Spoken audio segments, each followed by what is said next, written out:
Me te calcular que os máximos para manejar carnaval mais ou menos meio milhão florim. Botar em abo com gasto ng a nossa carga seguro se você entawak dentro do que tá prêmio gasto ng parada ng que nós take care para diferente material que nós temos para subir caminho instância ng que nós temos cooperar com ng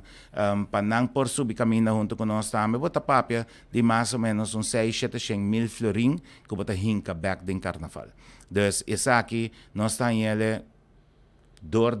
no momento na aqui nós temos do setor privado e também cada pessoa que está assistir na evento ng Dismac door die sei bar sales eigenlijk door die sei bota genera fundo ng pabupucover gasto na momento ng aqui pero atrobe companhia não posera, companhia não budget não pobira menos, então essa que está a ser não tem estabilidade den para a continuação de tour atividade. Então essa está assim que para por assim sei bom mestre tem caminho que botar receber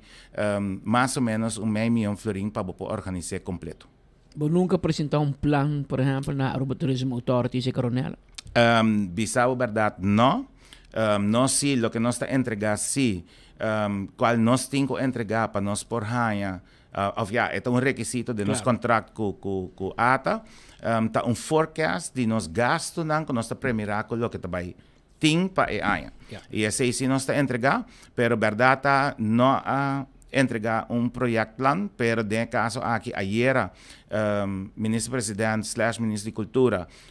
avisa-nos que está aconselhável para nós tour sinta junto como comissão traga projeto plan para nós apresentar isso aqui de hoje na governo, então governo no seu lugar, então seja que te apresente na ATA ou te apresente na qualquer de suas outras instâncias.